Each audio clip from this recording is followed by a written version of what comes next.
Hello, Ubuntus from around the world. My name is Kais, and I live in Montreal, Canada. Welcome to our Oboot Zoom session where me and my co-host Aziz, who is 11 years old and lives in Tunis, Tunisia, will be interviewing our guest changemaker, Aziz, who is based in Dubai in the United Arab Emirates. Aziz is a world-acclaimed artist who uses Arabic calligraphy and unique style to spread messages of peace and unity. We hope that you will enjoy the session now. Now, start with our first question to our guest. So, can you please tell us a little bit about what you do and what you do for work? Thank you, Qais. Thank you, Aziz, for hosting me. Super happy to be here, actually.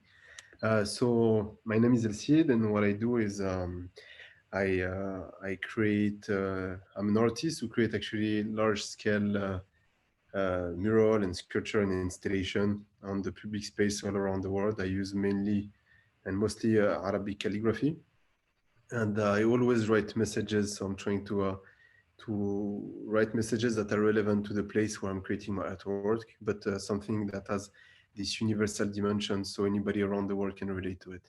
And I like to say that today I use art as a pretext, pretext to highlight, I would say, a community, to raise a topic that is close to my heart, or, you know, just for the beauty of it. Okay, what's your favorite art piece that you made? Favorite one. That's difficult. Each piece that I created as a special story, I've like made huge art piece that have like maybe a deeper story, and I have like smaller one who still have a story and um, and that have like memories that are linked to it. I, as an artist, I always say that I collect moment, and so each artwork is a special moment, in my life. So I don't think there is one piece that is my favorite. I think each one is special. Uh, so yeah, it will be difficult for me to tell you which one I love the most. How do you choose the locations of your projects and their meanings? Um, Actually, for example, it always starts with a topic. For example, let's look at one of the biggest project I did was called Perception. It was inside the garbage collector neighborhood of Cairo, and I wanted to raise the topic of perception. How sometimes people in society can judge a community or another person based, on like their, on the wrong idea. And and this community of garbage collector in Cairo, they're marginalized because they're associated with trash. So I think this place was the most relevant place and the perfect place actually to speak about perception, and that's how I go. I have like one topic, then I found the place, then I go and I try to create an art piece that can connect, the place and the topic together. So there is a lot of background research, that usually people don't see, but yeah, I spend a lot of time actually into this, like in studying the subject and trying to find the right spot. Do you always involve your kid? Do you always involve kids in your artwork? Kid in my artwork?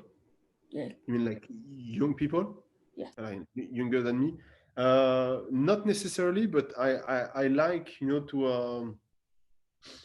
I like to make my work a kind of participative work. I like to invite people to be part of the production of it. So um, I like to make sure that people, in a place or in a community will say, look, yeah, I was part of this. For example, there's this guy, this kid. I mean, he's not a kid now; he's 26. I met him when he was 16, 10 years ago in Tunisia. His name was Mehdi, and I was painting this wall in Kairouan, and then he came and he asked me what I was doing. So I invited him to paint with me. I say, look, I'm gonna trace the calligraphy. You're gonna fill up the space with the color that I give you. So his work was just filling up some colors, but he got involved, him and so many like 6 other people for 10 days. And now Mehdi actually work with me. Actually, is the one who document all my work, and so the point of having, young people or even older to be involved into an artwork is to give them sometimes the ownership of an art piece, and also to inspire. I think it's super important to yeah, to inspire people. The same way I was inspired by some great people. I try at some point to be an inspiration for other people as well. What did you study to be prepared to do this work? What did I study? My question to you is what you want to do later, and I will tell you what I study to do this kind of work. What do you want to do when you grow up, guys? Be an artist, I think. That's a good I thing. have no idea. You don't know yet? Okay. No, I mean, don't worry, it's fine. It's still cool. You know me, actually, since I'm a kid, I paint and I draw, but I didn't follow like an artistic path in an academic way.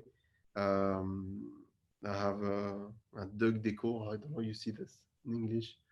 I studied economics and business, so I have a master's degree in supply chain management. So I used to be a supply chain manager in New York. Then I used to be a business consultant specialized in supply chain management in Montreal. And I gave up my job, actually, my job as a consultant 10 years ago, no more, 11 years ago, 2010, when my daughter Maya, she was born, just to focus into my art. I felt I was not fulfilling myself as a business consultant. And and I was just painting, on the side just to give myself, a kind of release from the corporate world. And and so I used to have this kind of discipline where every weekend I used to paint. No matter what was happening, I was painting. And what I learned, I think, as a in the uh, supply chain field, I today implement it in a certain way in my way of creating my project. So yeah, I think whatever you do, like in life, I think you're always gonna use it. Uh, you're always gonna be useful at some point, later. So I don't regret anything. I'm glad actually I didn't follow an artistic path. I'm glad I took like a total different path, and today I'm a full-time artist. I feel it's a blessing. All right. What was, how did COVID affect your work? Like all your Like COVID affected my work in a way that I work in the public space, and when people tell you, oh, you cannot go out and you cannot travel, it's a bit difficult, because you find yourself in a position where you have to rethink your work, or maybe like just work in the studio. So my studio was still open during COVID. So I have two studios. I have a studio in Dubai and a studio in Tunis. So the fact of not being able to travel was a kind of weight on myself. But you know, like today the situation is not, I won't say coming back to normal, but it helped me actually to refocus on some of the projects that I want to do, and hopefully I will be able to do them this year or the year after. And also, actually, I was questioning also my responsibility as an artist. Am I doing art just for the sake of doing art, but can I be useful to people in a better way? And so my team and I, we sat down like for a few weeks uh, during the first confinement to redefine actually what's the purpose of what I'm doing. Um, what tools and equipments do you use to do big projects and all? What tools? I mean, when I paint in the street, I use mainly spray paint. It's easier for me. In my studio, I use a brush when I paint, and then when I for my sculpture, I'm between metal, wood, glass. I don't restrict myself to one thing only. I try to always like have my eyes open and experiment anything. You know, it's important actually. Like I don't want to just be defined by the material, the medium that I use, or I don't like to be put in a box. Okay, I'll see this is the guy who paint walls. You see, I don't see it like that. And you, Qais, you were there like when your mom, she sent me a picture of you and Yeah, me. I So it remember was that. like 5 years ago. Mm-hmm. So you were like 7 or 5 or 6. 7, Did I'm you pretty paint? Did you sure. paint the wall or no? Yeah, That's I'm pretty good. sure. You see, how did you feel about it? Good. And when you go back to Tunisia, are you? I mean, you say something like, you see this little part, the blue, I painted it. Huh? No, No. I don't remember what part it was that I painted. Really? Okay. That's cool. But At I'm least pretty you know. sure it was blue. I'm pretty sure it was blue. Okay, so at least you know that you are part of it. That's the cool part. Yeah. Okay. Okay, so you said that you have studios. So do you have multiple studios or just one? No, I have two studios. I have one studio in Tunis and one studio in Dubai. So like my team is split between Tunis and Dubai. So we're four people here and we are four in Tunisia.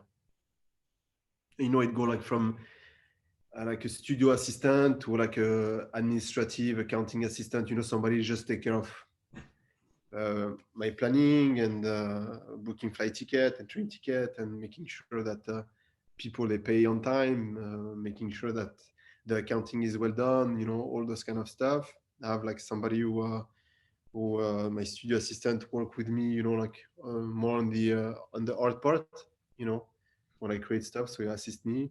I have like a media person, Mehdi, who actually take care of all the photo and videos. So he travel with me most of the time when he can get his visa. Then I have like two graphic designer who are based in Tunisia, who in the studio who help me modelize, you know, all the sculpture that I do. And then we have a studio director, like who take care of basically the logistics, making sure that you know when I do project everything works well, and then we have also an exhibition and project manager that take care of all the shows and stuff like that. So it's a cool team. I'm glad. I'm really grateful and happy and lucky to have them. What's the hardest part about doing a big project? Finishing them. You know, Aziz, sometimes when you start a big project, I don't know. This is a funny thing, but every time I do a big project, um, I know I'm on the right path when I regret doing it. You know what I mean? So I'm in the middle of the project, I'm doing it, and I feel like so much stress because I feel like it's not possible, I will never finish. And I have like this kind of regret inside myself saying like, I wish I didn't do this. I wish I didn't uh, took this road. I wish I didn't even think of this. And then when the thing is done, you're like, oh, actually, I'm so happy I did it. And every time I had this thought of regretting doing something, like it was actually that's the project that I love the most. But the difficulty, I think, yeah, I think it's, I think it's more psychological. You know, like it's everything is in your head. You know, like because sometimes your brain put limit, and then you're like, no, I won't be able to finish this, but. You know, like, and then you can get tired, and then physical you get tired and you rest. You know, technical you always find if you have a technical issue you always find a solution, but I think it's mainly in your head, you know, trying to find like a way to break those limit of your mind and saying like, I can do it, yes I can do it. That's the most important thing, I think. All right. Do you think that your work impacts the world or people in a good way? Wow. If I'm arrogant, I would say yes, I totally believe this. I don't think I'm the one who can say that. You know, like I hope some people mention it sometime. You know, it's like, oh, I'm glad, you know, you changed my perception. Or people say, oh, you bring a good vibe to the world. You know, it's cool when you hear this, but I'm not gonna claim it and say yes, I think I have an impact on the world. I don't know. So, what does your workplace look like? My workplace. Uh, uh, my wife, she's on the other side of the computer, she's saying a disaster. But no, I think I will say like a really well organized mess. That's what I would say. It. You know, I know where everything is. You know, it's just like um, how can I say that? Yeah, I'm not a messy person, but I think sometimes my studio become a bit crazy and is a reflection of what I have in my mind. But I like when stuff I put everywhere like in their place. You know, I'm a bit OCD in a certain way, so it's between mess and OCD. Let's say it's an OCD mess. You know, Do you think that you're famous? do I think if I'm famous? I think my work is more famous than me. I think people know my work and don't know necessarily who I am, which I think it's cool. You know, because sometimes I have like people who came to my studio and ask me if LC was here, and so I say no, the guy, no, he's traveling, he will be back next week, which I found that cool actually. So people don't know my face, but they know my work. So I like this idea. What are you interested outside of work? Like, what are your hobbies except for arts? Okay. I like to run. I like to cook, and yeah, I love to cook. Actually, I'm a good. I cannot say I'm a good cook. My wife would tell you if I'm a good cook or not. And I posted on my Instagram recently. We did this project with a French chef. We did. We served the.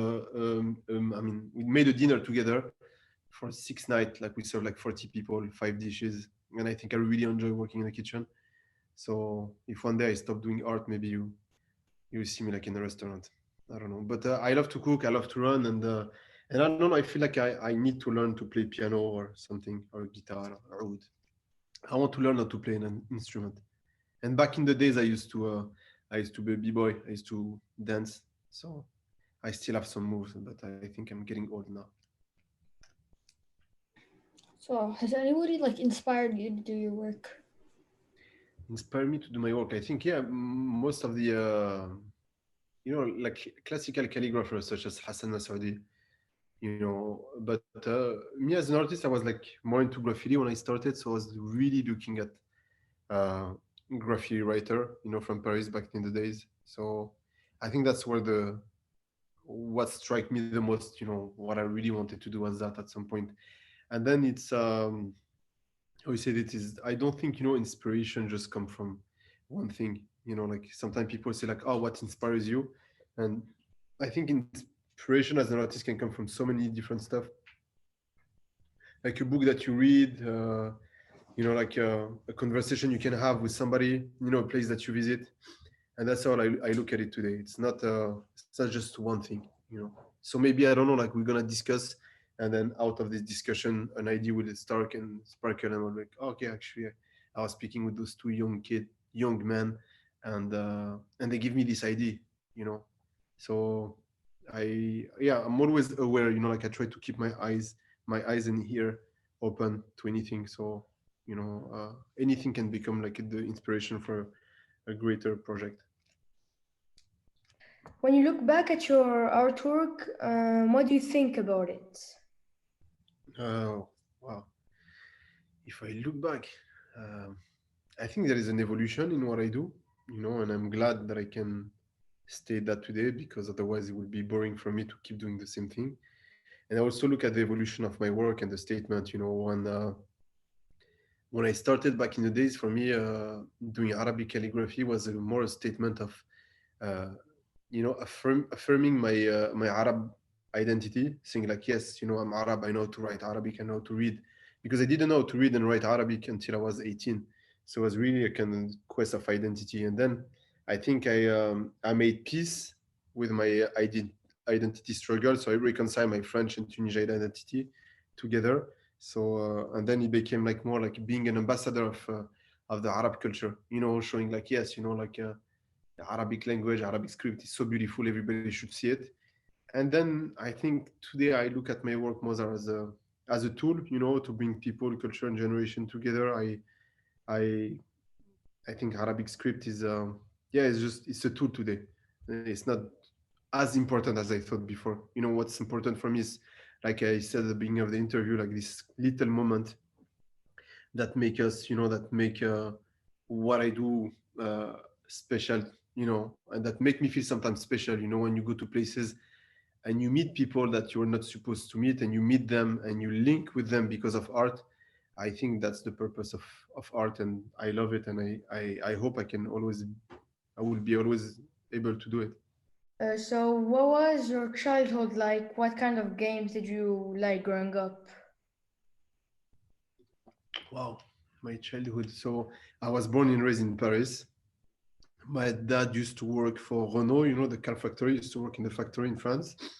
My mom, she was a nanny. She used to take care of kids. So we had like a pretty. My youth was pretty cool actually. When I think of it, I mean, it was not like let me say like.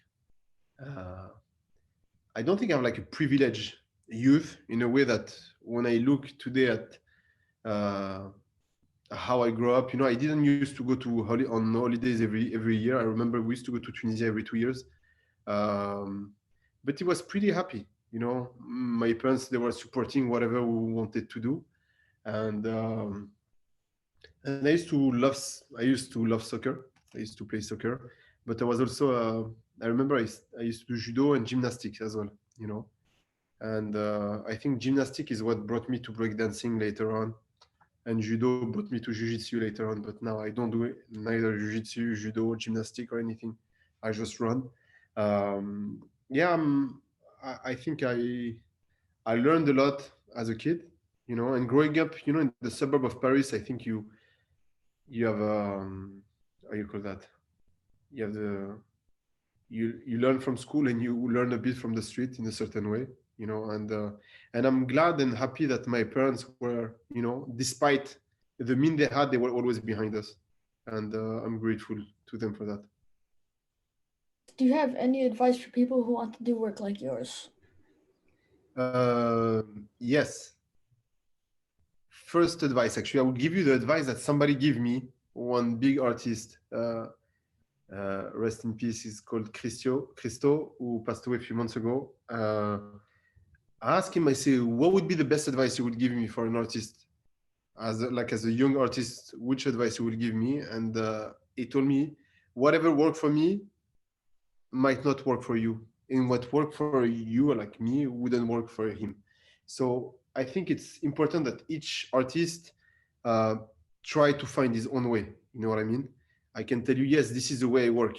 Some people, I say, like, maybe I wake up early and I work from 7 to 1 non-stop. I don't open my phone. And maybe somebody say, like me, I cannot work this way. But what is important is just to stay true to yourself, question your intention. Why are you doing what you're doing? Never look up or down on people, I would say, because someday, like, people will look down on you. And be inspired without copying, because today people, I think, they try to feed themselves with a like and comment on social media, which is wrong. And the last advice I would say, um, yeah, always question your intention. Why are you doing what you're doing? You know what I mean? That's really important. And as an artist, I think it's important to say that, keep in mind that you're just an artist. You know, don't be too full of yourself. You're not saving life. You're not a doctor. You're not in a war zone. We make stuff that people appreciate, and sometimes it's important to remember that we exist because there is, like, the sight of somebody else. Somebody's looking at us. You know what I mean? If I paint and nobody see my painting, like, I think it's weird. It's like same for a cook. Like, you can be the greatest cook. You exist because people will try your food. If you're a writer, I think you exist as well because somebody will read you. You know what I mean?